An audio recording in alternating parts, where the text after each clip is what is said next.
Hello my dear friends, Dr. Swap here. Welcome back to my YouTube channel Dental Expertise. I hope you are doing well, and I'm going to discuss about important MCQs for NEET MDS, which is our upcoming exam 9th February 2024. Now let's start with question number 25. Before that, please don't forget to like and subscribe my channel and share with your colleagues, juniors and seniors. Now let's start with question number 25. In acute radiation syndrome, prodromal symptoms occurred at the dose of. तो acute radiation syndrome में prodromal symptoms जो हैं वो कब दिखाई देते हैं? Options are 1 to 2 gray, 2 to 4 gray, 4 to 8 gray, 8 to 10 gray. तो ये आपको चार्ट दिया हुआ है एक्यूट रेडिएशन सिंड्रोम का. तो 1 to 2 ग्रे में प्रोड्रोमल सिम्टम्स दिखाई देते हैं, जिसमें नोजिया, वॉमिटिंग, फटीग, डायरिया, ये सब आपको शो होगा. 2 to 4 ग्रे में माइल्ड हीमोपोएटिक सिम्टम्स दिखेंगे, जिसमें सेंसिटिविटी जो है वो डिक्रीज़ हो जाएगी. हीमोपोएटिक स्टेम सेल्स के लिए ग्रेन्युलोसाइट्स डिक्रीज़ हो जाएंगे, प्लेटलेट्स, आरबीसी, ये सभी ओके. और 4 to 7 ग्रे में सीवियर हीमोपोएटिक सिम्टम्स दिखाई देंगे, जिसे बोन मैरो सिंड्रोम भी कहते हैं. ओके, इसमें इन्फेक्शन जो है वो इंक्रीज़ हो जाएगा, फीवर हो जाएगा, मेलाइज हो जाएगी. 7 to 15 ग्रे में गैस्ट्रो इंटेस्टाइनल सिम्टम्स दिखेंगे, या जीआई सिंड्रोम भी कह सकते हैं. इसमें डैमेज होगा रैपिड प्रोलिफरेटिंग बेसल एपिथेलियल का. ओके, नो न्यूट्रिशन एब्जॉर्प्शंस होगा. ये आपको इलेक्ट्रोलाइट इम्बैलेंस हो जाएगा, डायरिया हो जाएगा, डिहाइड्रेशन हो जाएगा. ओके, और वेट लॉस. और ग्रेटर देन 50 ग्रे में सीएनएस और सीवीएस सिम्टम्स जो होंगे, ये जिसे सीएनएस या सीवीएस सिंड्रोम्स भी कहते हैं. इसमें इंक्रीज़ हो जाएगी वास्कुलर परमेबिलिटी और इलेक्ट्रोलाइट इम्बैलेंस हो जाएगा. इंक्रीज इंट्राक्रेनियल प्रेशर हो जाएगा, जिससे सीएनएस डैमेज हो जाएगा और डेथ वाली कंडीशंस भी आ सकती हैं. तो अभी अपन को पूछा गया है प्रोड्रोमल सिम्टम्स किस पे दिखाई देते हैं, तो ये होगा 1 to 2 ग्रे में. ओके, 1 to 2 ग्रे के डोज में ये आपको दिखाई देगा. नेक्स्ट क्वेश्चन है, a common bacteria involve in Steven Johnson syndrome. Options are mycoplasma pneumoniae, campylobacter, prevotella intermedia, या सिलेनोमोनास. तो स्टीवन जॉनसन सिंड्रोम जो है, जिसे टॉक्सिक एपिडर्मल नेक्रोलाइसिस भी कहलाता है. और इसमें क्या हो जाता है, इसमें कौन सा बैक्टीरिया इन्वॉल्व होता है? तो इसका आंसर है माइकोप्लाज्मा निमोनी जो है वो इसमें इन्वॉल्व होता है. और इसके साइन एंड सिम्टम्स होते हैं सोर थ्रोट, टारगेट लीजन्स होते हैं, माउथ अल्सर्स होते हैं, और आईलिड स्वेलिंग्स हो जाती है. मतलब ये स्किन से रिलेटेड सारी प्रॉब्लम्स हो जाती है. ओके, तो इसमें कौन सा बैक्टीरिया इन्वॉल्व होगा स्टीवन जॉनसन में? Mycoplasma pneumoniae. नेक्स्ट क्वेश्चन है, 1 unit of factor 8 concentrate per KG body weight raise the factor of 8 level by. तो जो फैक्टर 8 लेवल जो है वो कितना बढ़ जाता है? Okay, 1 unit of factor 8 concentrate पर. तो ऑप्शंस हैं 1%, 2%, 3% या 5%. तो इसका आंसर है 2%. 1 unit of factor 8 per KG body weight will raise the factor 8 level भी कितना? 2%. एंड 1 यूनिट ऑफ फैक्टर 9 में जो है KG will raise it by 1.5%. ये भी आपसे पूछा जा सकता है कि फैक्टर 8 में कितना परसेंट रेज करता है और फैक्टर 9 में कितना. तो फैक्टर 8 में 2% और फैक्टर 9 में 1.5%. ओके, नेक्स्ट क्वेश्चन है, blindness is commonly seen in. Options are pemphigus vulgaris, bullous pemphigus, mucous membrane pemphigus, या एपिडर्मोलाइसिस बुल्लस. तो इसका आंसर है म्यूकस मेम्ब्रेन पैम्फिगस. ओके, ये किसका सिम्टम्स होते हैं? ब्लाइंडनेस, म्यूकस मेम्ब्रेन पैम्फिगस में. तो इसमें क्या होता है, ब्लिस्टर लीजन्स हो जाते हैं जो कि अफेक्ट करते हैं mucus membrane of the body को, specially in the mouth and eyes. Okay, और टिपिकली सिम्टम्स होंगे redness, pain, tearing and sensitivity to light. तो इन्फ्लेमेटरी लीजन जो है ऑक्यूलर सरफेस पे भी इफेक्ट डालता है, जिसके कारण scarring, loss of tear film, adhesion of the lids to the eyeball, corneal ulcer and perforation चीज़ें हो जाती है, जिसके कारण सीवियर विजन लॉस हो जाता है, या कह सकते हैं ब्लाइंडनेस हो जाता है. ओके, तो blindness is commonly seen in mucous membrane pemphigus. Next question है, in oral candidiasis penetration in epithelium is facilitated by. Oral candidiasis में पेनिट्रेशन जो है एपिथेलियम में कौन फैसिलिटेट कराता है? तो इसका आंसर ऑप्शन है प्रोटीनेजेस, एलास्टेजेस, हाइड्रोलेसिस और लाइपेज। तो इसका आंसर होगा प्रोटीनेजेस। ओके, नेक्स्ट क्वेश्चन है white sponge नेवर्स occurs due to mutation of. Mutation के कारण वाइट स्पॉन्ज नेवर्स में क्या होता है? ऑप्शन है K4 keratin, K5 keratin, K6 keratin या K7 केरेटिन। तो वाइट स्पॉन्ज नेवर्स में क्या होता है? एक तो ये रेयर ऑटोसोमल डोमिनेंट डिसऑर्डर है and it is caused due to, किसके कारण हो जाता है?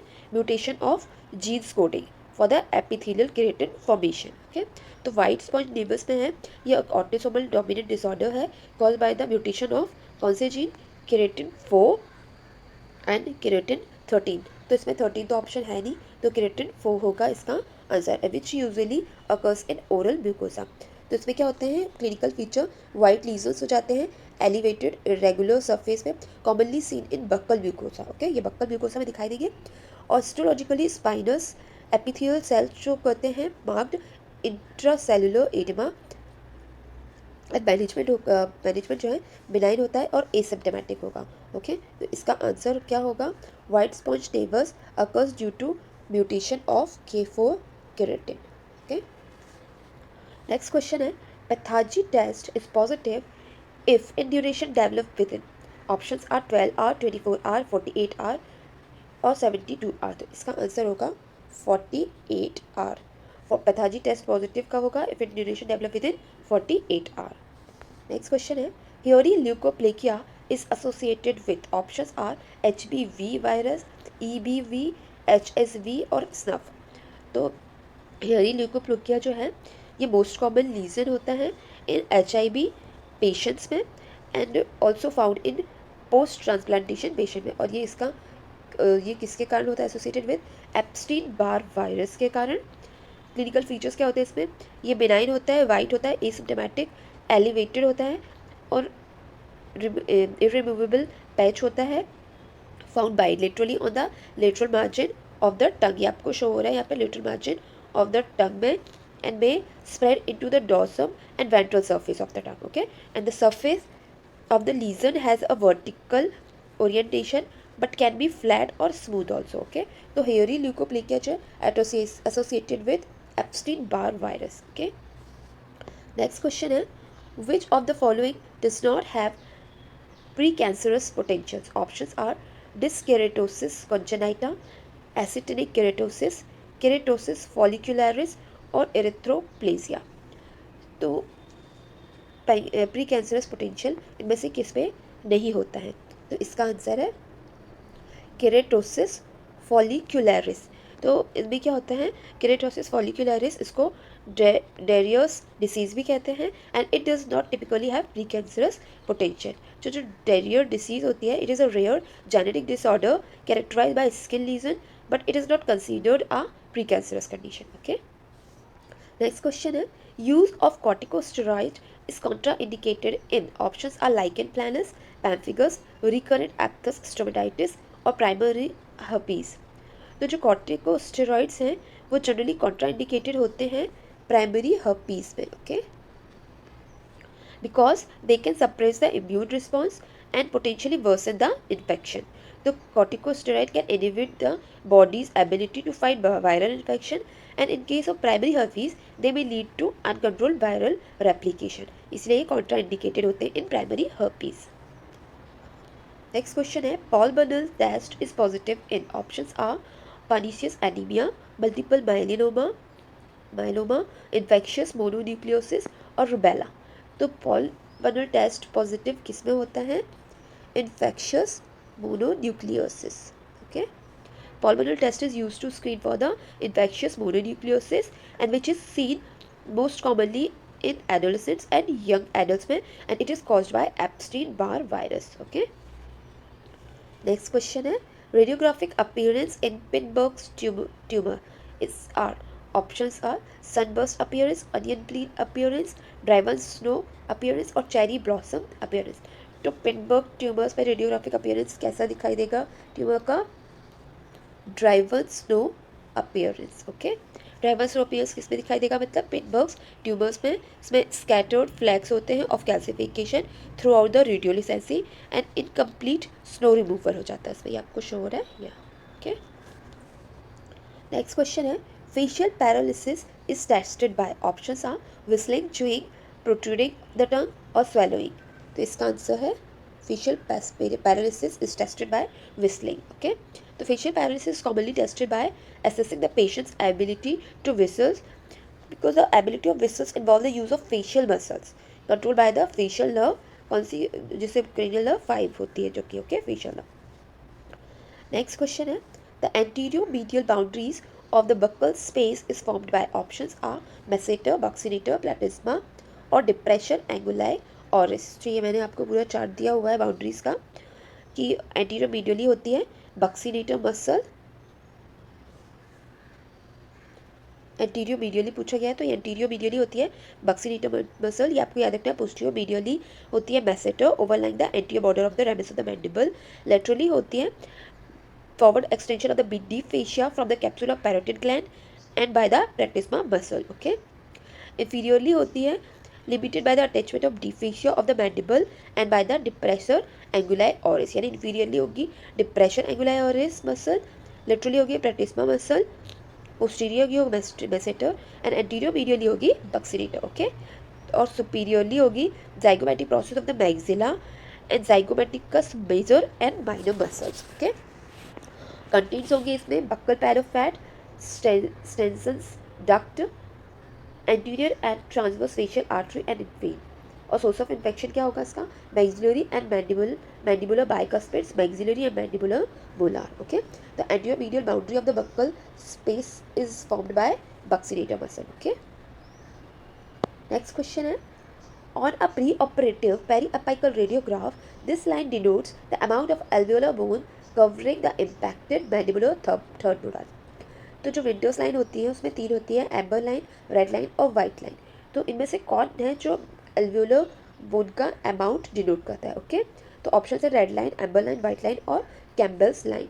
तो ये मैं आपको शो करती हूँ, ये होती है वाइट लाइन, येलो वाली होती है एम्बर लाइन और रेड वाली होती है रेड लाइन। ओके, तो जो वाइट लाइन होती है वो क्या डिफाइन करती है, difference is occlusal level. Okay, कि ऑक्लूजल लेवल के कितना नीचे है टूथ। ओके, सेकेंड और थर्ड मोलार का ऑक्लूजल लेवल से आप कंपेयर करते हैं। ओके, फिर सेकेंड होती है अम्बर लाइन जो कि रिप्रेजेंट करती है bone level. Okay, alveolar bone covering to the impacted tooth, कितना एल्वियोलर बोन जो है वो इम्पैक्टेड टूथ को कवर कर रहा है। और रेड लाइन जो है वो इमेजिनरी लाइन होती है ये, जो कि एम्बर लाइन से स्टार्ट होती है, परपेंडिकुलर होती है, जो कि एम्बर लाइन से स्टार्ट होती है for the application of the elevator के लिए होती है। ओके, और ये क्या रिप्रेजेंट करती है, depth of the tooth in bone. Okay, तो आपके तीनों पता चल गया। वाइट लाइन शो करती है ऑक्लूजल लेवल शो करती है सेकेंड थर्ड मोलार के कंपेयर में, एम्बर लाइन जो है वो एल्वियोलर बोन कवरिंग शो करती है और जो रेड लाइन है वो depth of the tooth in bone cover show करती है। ओके, तो अपन को पूछा गया है which line denotes the amount